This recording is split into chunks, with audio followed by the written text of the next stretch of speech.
They're traps, okay? And there's no shame in identifying what they are and what they're triggering, bases or foundations are rooted on.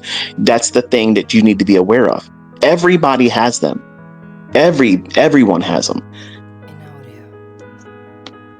Some of you listening right now, it might be the fact that you don't have a partner or a spouse that's supportive of what you're doing, and you simply just want to make money to prove it and shove it down their throat and say, see, this is the reason why I got to look at all these charts. I got to listen to this goober go on and on and listen to his rants, because this shit will work if I just submit to it.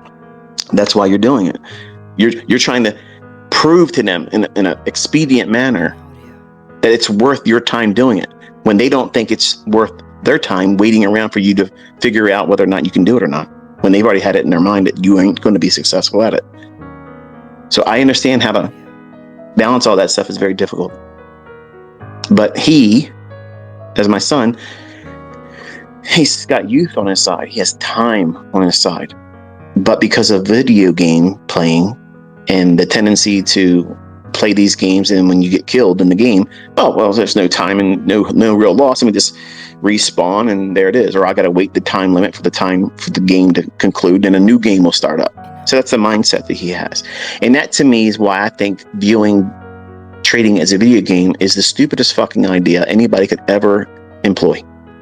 Because it tricks you into thinking, well, all I gotta do is respawn. You can do that when you're doing market replay. You can do that when you're demo trading. But when you're trying to do something like a combine, if it's a funded account approach that you're going, or if you're trying to trade with real money, whether it be a lot of money or a little bit of money, those rules don't apply. You have to treat this like a business. When you go to work, okay, when you go to work, do they let the employees that you work among do whatever the hell they want to do? Now, maybe at McDonald's, they might do that shit, but they ain't doing it generally in a Fortune 500 company. And there's some structure there. There's some limits and boundaries as how far you can misbehave or waste time or be inefficient. And you are the boss. You're the CEO. You are the human resource manager. You're in charge of everything of you incorporated. So you have to have all of these hats as a trader. You're the analyst, you're the trader, and you are the person that is in charge of where you're going. You're it. You're at the helm, you're the captain, and you either sink or sail based on what you and your decisions result in. So if you go into it with the Mickey Mouse approach that, hey, let's see what happens, what they say, F around and find out. The longer you F around, you're going to eventually find out. And he found out rather quickly that he couldn't do what he thought it was. Oh, it's a video game. It's a video game. It's just like, it's like that game, that snake game, because I used the analogy before. Slither IO, I think that's what it is, or something like that, or Snake IO, where this little snake you start out with, you go around and you get these little dots. Some of the dots are bigger, some of them are smaller. And as you eat these things on the game, your body as a snake grows larger, and you're not allowed to touch another snake, you can't touch their body, but you can make them run into yours, and then they disintegrate and you can eat them, or you can't run into a wall or you die. So there's two simple rules there. The larger you get, the harder it gets. That's the same thing with trading. The things that you can do with a very small account, you can be very nimble with a very small account, less than $50,000, less than $100,000. You can do a whole lot of stuff with an account like that. When you start trading with $50 million and higher, you just can't do those types of things. You have to be a lot more reserved in what you're trying to do, and you got to be more aware of what you're trying to protect. In the beginning, it's a little bit of money. It's 2% ain't that much. It's not that much. So I sat down with him today. I said, listen, one of the best things you can do is appreciate the fact that your first trade, whether you were right or wrong about the reason why you get it, I don't care about that. The fact that you saw and you identified that $244 is more than half of your net bring home pay per week at your job. So I want you to think about that when you go to work and you're looking around at the people that irritate you, the people that aren't doing as much as you are. You choose to be there because you haven't done the work. And I reminded him all the times when he was younger. I said, those videos are there. You watch them. And when you have questions, I will sit down with you. Nope. Video games was the only thing he was interested in sports. So I waited around. When he became of age where he can work, I made him get a job. He's had a job since he was legally allowed to do so. And now, because he has a girlfriend, because she's going away to college, she won't be here after August. So he'll have to wait for her to come home. She wants to be a veterinarian. And here he is working the typical teenager job, and he feels even more pressure on what he did not do correctly. So he has all those things swirling in his head. What happens when she comes home and he hasn't made any progress? I said, that's good that you think that, but don't let these things be crippling or a source of anxiety, because that in itself will cause you to do things impulsively. If you don't spend the right amount of time while she's going away to pursue her professional career, whether or not she makes it or not is irrelevant. She may get out there and decide that ain't the right profession for her. Or she may get out there and say, the hell with this, I ain't doing it. I'll just work a regular job. That's her decision. But you can't allow those things, just like you listening can't allow the pressures and stresses of your job. Or maybe you got fired. Maybe you've been made redundant and you don't have a job right now and you're between gainful employment. And that's stressful. In that event, you shouldn't be trying to trade. Just practice.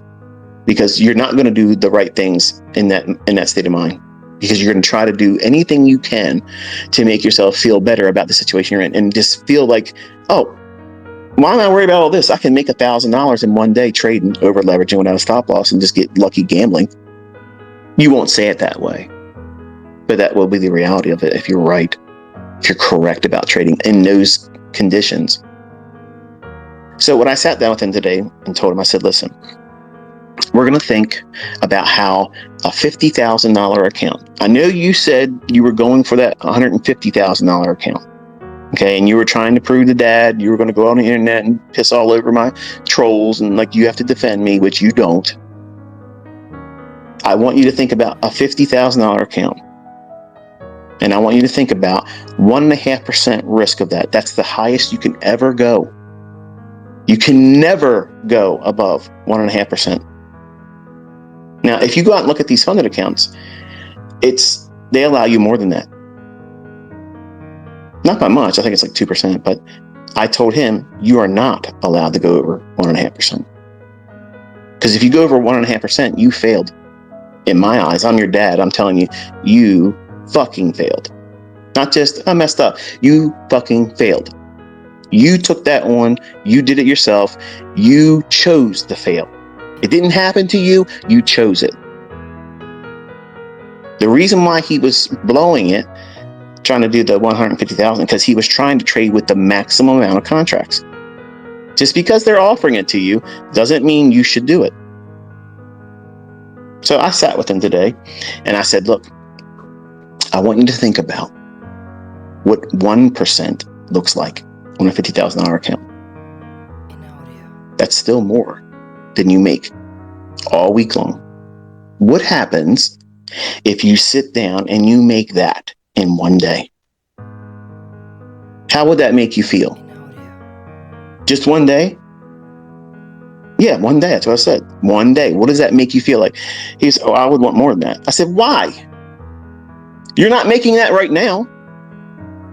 You work all week long around these insufferable people that come through the location where he works at. And where I live at,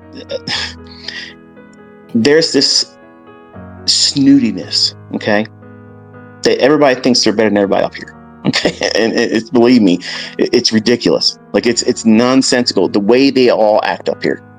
And if you go into a place of service and a person's waiting on you, if you're going in there too and you're patronizing a place like, where my son works at, He works at a coffee shop. It's a Starbucks. And it's just unbelievable hearing some of the stories. He comes home over the year and a half he's been, it's just crazy to hear these entitlement-minded people. And they come in, they talk to you like, you're less than human. That $500, if you could make that one day per week, you've replaced the whole need to go to that place. And you're not even pushing it hard. You're not even pushing it hard.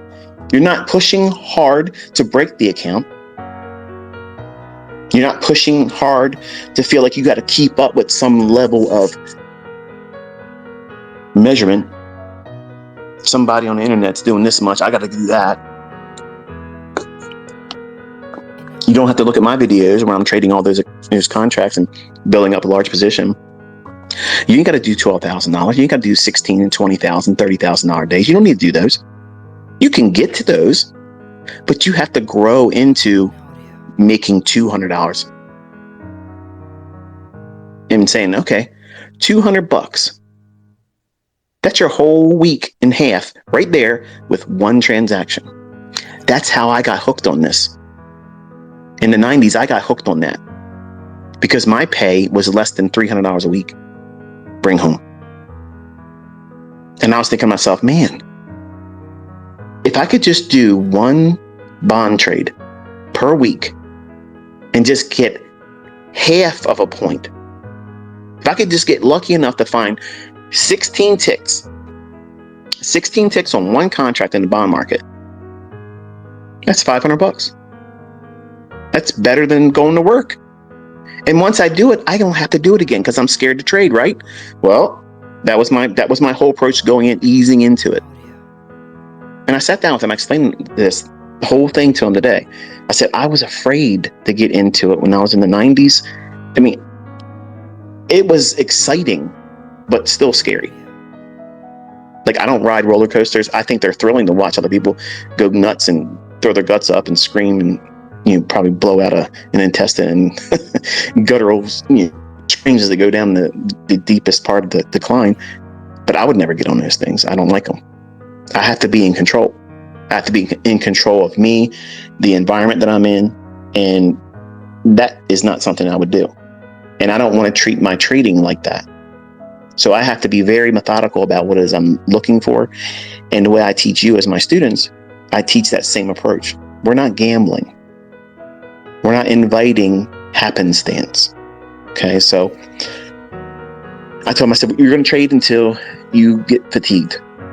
And then as soon as you are like, you just don't know why you're doing it, you just push the button to find out, okay, what happens.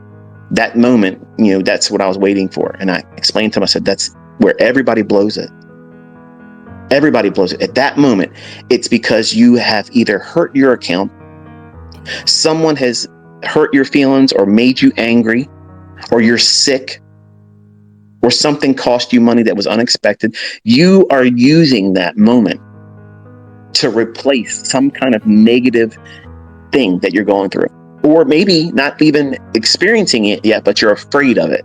You're afraid if something happens, it's looming in the offing. What happens if my girlfriend? What happens if my wife? What happens if my husband leaves me? Well, I won't feel so bad if I can make $1,000 today. When really you'll still hurt because you have emotional commitment to that. Whatever that thing might be. It might not even be a relationship. It might be some kind of a I don't even know. It could be a number of things, but a what if thinking scenario of something negative, something harmful that may happen to you could be a very triggering thing for you to get into a trade that has no real sound reason to be in it. And you're looking at it with the expectation, if it pays out, this is a better use of my time than sitting around worrying about something that may or may not even happen. And I have done that, and I have blown accounts in a 20-year-old mindset. I was fearful of a lot of things that never fucking happened. I had so many unrealistic fears. What if this happens? What if that happens? What if this happens? And none of it ever happened. It never happened. But they were so overwhelming to me at the time that it forced me to take on trades and take on risk, hoping that if I got paid out correctly on the other side of that trade, at least it was better than me sitting there twiddling my thumbs in fear of what may not or may come. The uncertainty of what of thinking is paralyzing.